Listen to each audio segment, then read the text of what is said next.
So, Brad, tell me about Microfundo. Well, let's see. Microfundo. Well, okay, so Microfundo is, in a nutshell, it's crowdfunding for musicians and music from everywhere, from all over the world. That's really our focus. And the idea is really to help talented artists find and engage with a fan base that, would like their music if they only knew about it. And we work with artists from many different places and many different backgrounds, and we enable them to sort of meet and engage with and develop a long-term relationship with fans who are interested in their music and interested in supporting their career. And you have a website? Yeah, go ahead. Well, yes, and we have a website. Microfundo.com is where this happens. And it's, let me just explain a little bit, like the crowdfunding as a thing to do has recently become popularized. And so the models that are out there that are pretty well known are, there's an organization called Kiva, which does true microfinance online for entrepreneurs in developing countries, where anyone can put up a $25 amount of money, and this would go to a business person who wants to help, develop their business in some small but significant way. And this has become so popular that people who are seeking funding in this manner are getting their money raised for them, within a 24-hour cycle. It's very quick. And Kiva is transferring something like $1.5 million to $2 million each week in using this method. And a similar type of model has become popularized by an organization called Kickstarter, which Kickstarter is aimed at literally any kind of creative who's doing any kind of project of, it could be really anything. And again, it's become very popular. I think that they're doing something like $5 million a month through Kickstarter, so it's the same kind of, 1 million plus per week. It's being transferred through the Kickstarter site.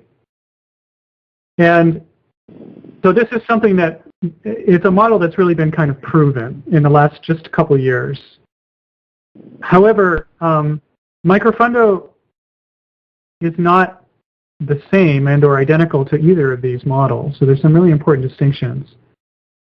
The most basic one is that both the Kiva model and the Kickstarter models really don't allow for much in the way of building a long-term relationship between the person receiving the funding and the person who is actually giving the funding.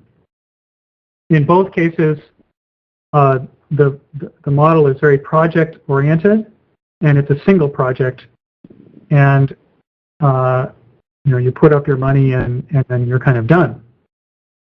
And from my experience, particularly in working in the nonprofit sector, fundraising has always been about relationship building. And everything from passing the collection plate at church on Sunday, we're talking long term here. Like you do it frequently and often and for your entire life. This is the ideal relationship that you want to build. And so what we're looking to do with musicians in terms of what Microfundo can help artists do is to find a core group of music fans who really not only respect but really kind of adore what you're doing musically, and will be there basically no matter what you're doing, whether we're talking about a live show or a new recording or whatever artistically you're doing creatively.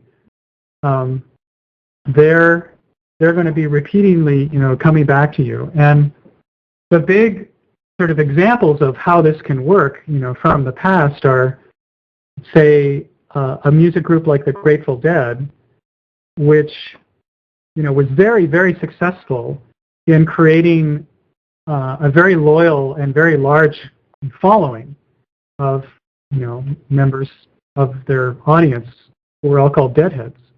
And these folks would come to many, many concerts. I mean, you can talk to people and they'll wax rhapsodic about, oh yeah, I've been to 34 Dead concerts in my life. And then they'll talk about, certain ones and how great they were. These are very dedicated fans. And this is the kind of relationship that an artist wants to have. And this is the kind of relationship building that Microfundo really wants to help create for musicians. This is genius. Who came up with this? This is my creation. I'm the founder, and my title is Chief Inspiration Officer. But most of this really has come out of my head in terms of what Microfundo is up to and what it's trying to do. So tell me more about your background that might be relevant to Microfundo. I think you mentioned you'd worked in nonprofit quite a bit. Yeah, well, I've worked with a lot of nonprofit organizations, particularly performing arts organizations. And I started working with sort of the digital music space as the internet came online. Let me just step here a minute. I was promoting shows and putting on performances, and I was working with a number of quite talented musicians, and all of them seemed to have the same issue of there seemed to be a very low ceiling in terms of how high they could go in terms of their success. And there was really a question of why these guys are, fantastically talented and they deserve a much bigger audience.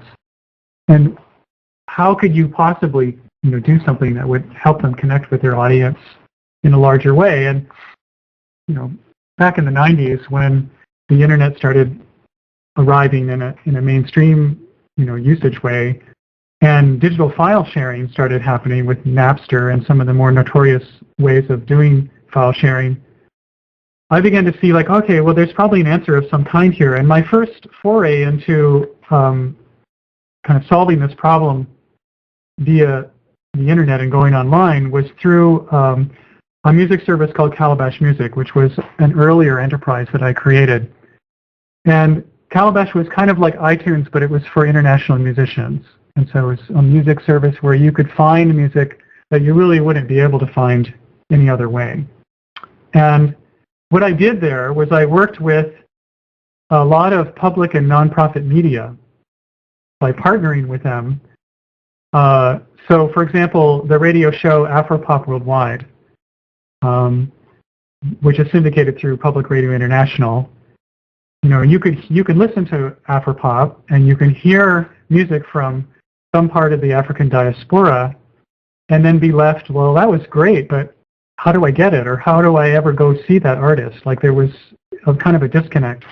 And so through this service, I basically created, the Afropop shop, which was music by the artists who they would be featuring on their shows. And I did this for a lot of media organizations, the biggest one of which was National Geographic. And in fact, there is on nationalgeographic.com, there's a whole music section that has all this music from all over everywhere, and that content was basically placed there by this company that I created. What was the name of the company again? It's called Calabash Music. How do you spell that? Calabash Music. Okay. And anyway, that was that was my first sort of foray into how could the internet help solve this problem. And sort of at the end of that time, I started learning about microfinance, and particularly got inspired by some of the